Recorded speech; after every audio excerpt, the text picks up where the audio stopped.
Hey, what's going on, family? Hey. And welcome to our Marriage Chronicles podcast with Ryan and Jamie.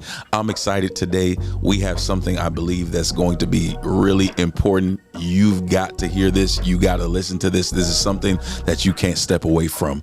We're talking about maintaining your individuality in marriage, which is something that seems to be kind of hard sometimes for certain couples. But what was it like for you, babe? Come on. I think it was challenging because when you get into a relationship with somebody, Yes. you do change. That's a good point. Right. That's a good point. There are some changes that you make to accommodate the person that you're with. But then I think somewhere along the line, you get this epiphany or that you get this realization that actually, do you know what? I'm not myself anymore. Or I feel like I've changed so much. And I kind of felt that I had changed a little bit. In what way? In what sense? I don't know. I just felt like I changed. It's just like an internal feeling. You just felt. Yeah, I felt like I Fair changed. enough. And there's been some great changes that I'm very proud of. But then I felt like, I don't know, I think along the line, the journey of, doing church, ministry, I felt that I had changed. And it's not that I didn't like the changes. I felt that I needed to be myself as well. Because you can be, even though you joke around a lot, you've got this serious side to you as well. Do I? Yeah. Like this. Oh, whatever. He does. He has this serious side to him that I kind of, I'm not like that. I'm very much, I like to joke around, but I'm straightforward as well at the same time. There's things that I like to do that he doesn't necessarily like to do. And I kind of stopped doing the things I like to do because he didn't like doing them. And I'm like, no, that's not me. This is, I'm losing myself. So I think I had to go on a little bit of a journey, really. You did indeed. I think what I've recognized and realized over time is we all do change. Change is inevitable. Yeah. You're talking about whether you're single or whether you're married, you're going to change. Seasons, times. I'm talking about age. I'm talking about menopause or even menopause, if you want to call it like that. Menopause? That's a word today. I heard it the last couple of weekends about menopause, and I didn't realize that it was a serious thing that men actually do have their own version. Yeah, they go through changes and they don't realize that it's actually because of the stage that they're at in their life. Oh, yeah. And do you think you've gone into menopause? Well, you had a hot flush just now, so I didn't have a hot flush. I was moving around very fast, and some perspiration was coming. You don't normally from sweat. me. I'm just letting and you I'm know. I'm usually not sweating, but I'm the one that normally sweats. But you were sweating. You I've are noticed sweating. some changes though with you. I'm growing older. You're changing. But I mean, I think the thing is that individuality in marriage is very, very important. I don't. I think I'm not just about becoming independent in marriage, because that doesn't make any sense, but it's about being interdependent with one another, that we're walking together, doing things together. But at the same time, we came into the marriage with our own dreams. We came with our own visions, and I don't believe that should die. And I think what can happen sometimes if one partner doesn't necessarily have things the way they don't see it clearly, they can sometimes tend to cling onto the other partner and take on their dreams and visions. And I think that's not always good, because then you can think to yourself, but I have my own things, but there might not be clarity of your own thing. And then resentment and bitterness can sometimes kind of take place because you see your partner doing it and you're not fulfilling what you really want to do. And I think I think it's about getting the balance. And this is where I think is important. Because in each marriage, somebody might not be clear what direction they need to take. It's the person and the individual who is clear of their purpose to recognize, or their vision or idea or concept, to recognize in the other, and help them to grow and get to where they need to. Like, for example, I saw my wife was, she was very passionate about caring for people. Very, very passionate. She was doing psychology and making things happen, but I saw that one of the career paths she was going didn't really fit in with her caring nature. You know what I mean? Anything I do fits in. It does fit in, but I mean, it's like there was another level I saw in you that you could go. And I just thought within myself as a husband that I'm always coming to ideas. She'll tell you I come with 20,000 ideas all the time. Babe, will this work? What do you think? And she's always a great listener of my ideas. So I thought to myself, yeah, you are. I'm a professional listener. Huge professional listener. But, I thought to myself that, you know what, I need to ensure that she is living out her dreams and visions, because a part of my dream and vision was I knew I was called to ministry. I knew from a very long age. I mean, my wife has had prophecies that she was called to ministry, but she was not necessarily fully accepting of that. She, her grandfather would tell her, but I knew within myself, this is what I wanted to do. I also wanted to be I also wanted to be a writer, an author. I wanted to do videography and photography. I knew what I wanted to do clearly. Let's pause right there. Right. So we talk about the ministry thing, and it's not the fact that I didn't accept ministry. It's the fact that ministry was really hard. It was. I'm not gonna lie. Yeah, that's facts. Ministry was hard, and I'm going to be honest with you. I'm going to make sure that I do not treat people how we were treated in ministry. Facts. Because when you're a young minister coming up, we kind of felt that the older generation were not as supportive towards us. Being young ministers.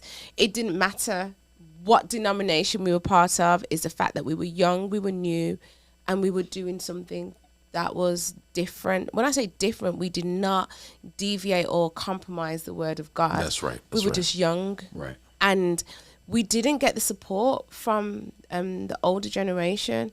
I mean, like the people who loved us, like our parents, grandparents were our number one supporters. But I find in Christendom, and I've seen it not just with us, I've seen it with people who I know, who have been in ministry or have started ministry. They get a lot of backlash from, the community. They get a lot of backlash from, it's almost like people feel threatened that, there's a new church starting here. Don't go to that church. Don't go to this.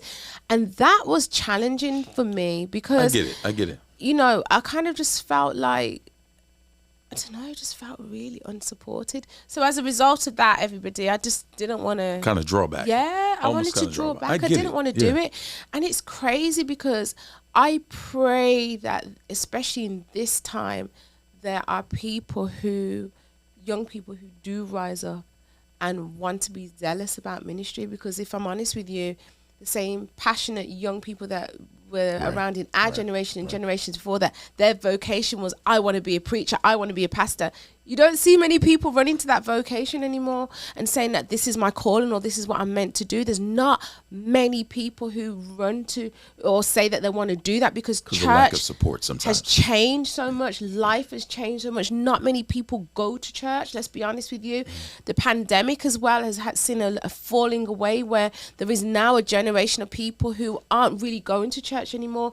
So I really pray, and I always say this, and I've said it to you, that we can be the best support to those younger generations who are coming up. So it made me at one point not want to do ministry. I'm going to be very honest with you. This is a podcast of being real, right? Absolutely. And I'm not going to put it up. Church can, the way how people respond to you can put you off from your calling. But if you remember that they did it to Christ, so they're going to do it to you. And you have to then be sure. And this is when I realized that I was called for ministry, is through those times of persecution, during those times when people did speak about you or speak about me or us or whatever, it helped me to really dig deep into who I was and realize, okay, do you know what?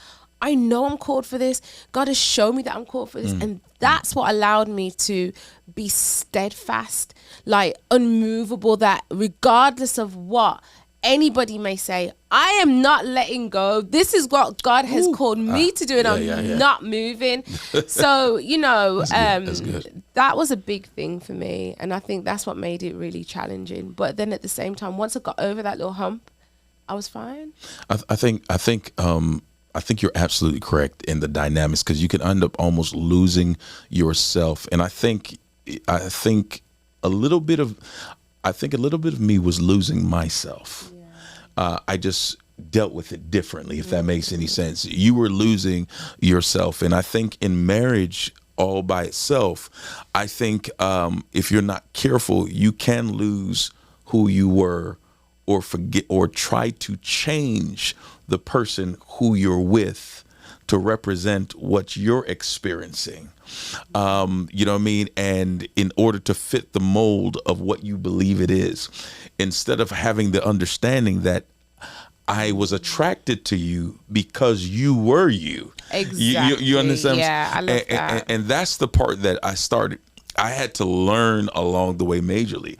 This is how I met Jamie. Yeah. This is how Jamie met Ryan. I mean, I remember one conversation I had, and I think we were just talking, discussing. I said, you know, I'm the same person that you met. You understand what I'm saying? This is the same individual that thought this way about people, about ministry, about business, about the, you know what I mean? But I think at that moment in time, I became a little bit insensitive, because I thought to myself, if I got myself together, surely you should have yourself together. You know what I mean? But that's not always the case.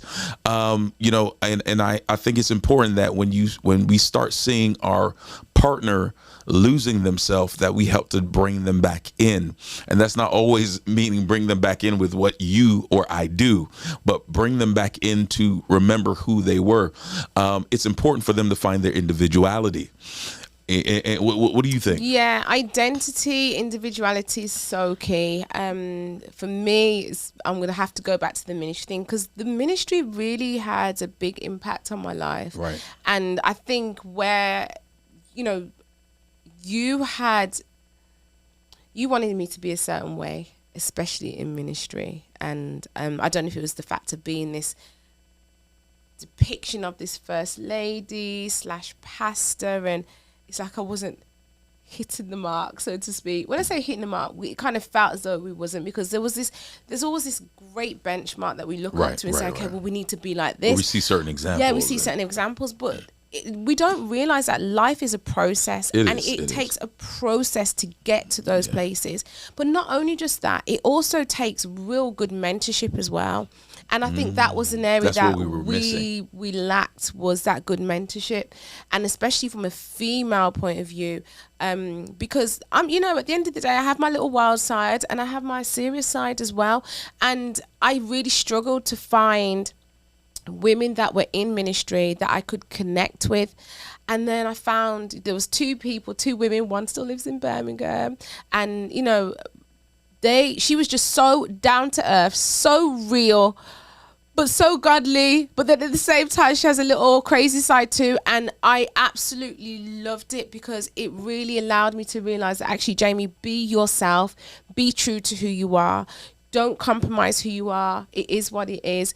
Some people aren't going to like you. You have to be okay with that. But at the same time, still walk in love, still show God's love and mercy and grace towards other people. And that helped. It really helped. And then there's another female, well-known, amazing example of a first lady, because she's the type of person, she will come out with little comments that honestly it helped to deliver me, because absolutely. I'm the type of person, I'm a ride or die. I'm going to put this out there for everyone to see. I'm a ride or die. If you touch my husband, I'm coming for you. It is what it is, and I will be the first one to go to the pulpit, and I will repent. Gangster because style. Because I love my family and I love my husband, and my husband is the type of person, he's very forgiving, you know, very loving, But I'm very forgiving and loving too, but I am that one. I'm very much like my mom, I'll fight for my family. So, it was allowed. I'm that kind of Peter type, chop off your ear. Yeah. Don't give all your secrets out. No, I'm not. But I'm just trying to highlight that I'm very passionate about the people that I love. And what was nice is that, this lady was able to show me that you can still have that passion for your family, but you can deal with it in a different way. You can deal with it through prayer. You can deal with it through reaffirming the ones who you love, that, when people aren't going to be so kind, you have to be that one that's kind, and reaffirming your husband and reassuring him and making sure that once he comes off from preaching, you are there to have your arms around him to restore him as well. Because what we don't realize is when they're up there and when they're preaching and doing all that things, they're giving out in ministry, and it's about making sure that I am that safe space. And that's what we forget sometimes, that we have to be that safe space for our spouses. That when they come home from these high pressurized jobs, when they come home from work and, from church, whatever it is that your spouse is called to do, we have to be that safe space, that space where they want to lay their head down and they're at peace. They can breathe and say, do you know what? This is my safe space. I think, and you are that safe space for me. And I think I'll put it like this: the level of individuality that we require is very, very, very important. For example, I'm this individual that I like to smile, I like to laugh, I like to enjoy life for what it is. That's who I am and what I'm all about. And sometimes even the aspects of ministry, I almost felt I was losing myself, because I almost felt as though I had to be this type of person. You're a preacher and you can't do this, you can't do business, or you can't function, or go in this direction. You have to be this, you have to be in this box. And I think one of the reasons why, we even, I did this on purpose, Marriage Chronicles with Ryan and Jamie. I didn't put bishop, or I didn't put pastor, or first lady. Is because before I was a preacher, before I was a pastor, I was just Ryan. Ryan. What I mean? I was Ryan. You were just Jamie. We were just individuals who just loved to just enjoy life, sit by the beach, and just look at the sea, or go on a cruise, or do whatever we need to do in that direction. And it was one of those things that we need to maintain that level of individuality. There were times, even with Jesus, they called him the son of a carpenter, but there were other moments they called him the Messiah, but he was still that Jesus that everybody looked on as the carpenter's sons from time to time, but he still had greatness in him. And I think we shouldn't lose ourselves in marriage. We're still supposed to be at a place and position where we respect the simple fact that you are you have your dreams. You have things you want to accomplish that I know you haven't accomplished yet. And I'm like, okay, how can we do this? I want to make sure you do that. Vice versa.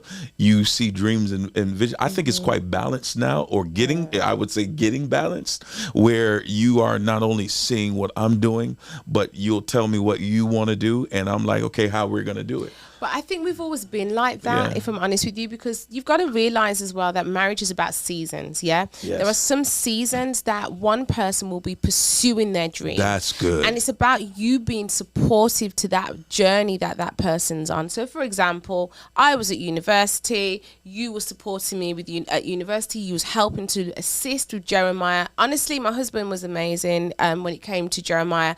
I did not have to worry, because he was that father that... honestly, amazing. I can't even, I could not wish for a better father for Jeremiah.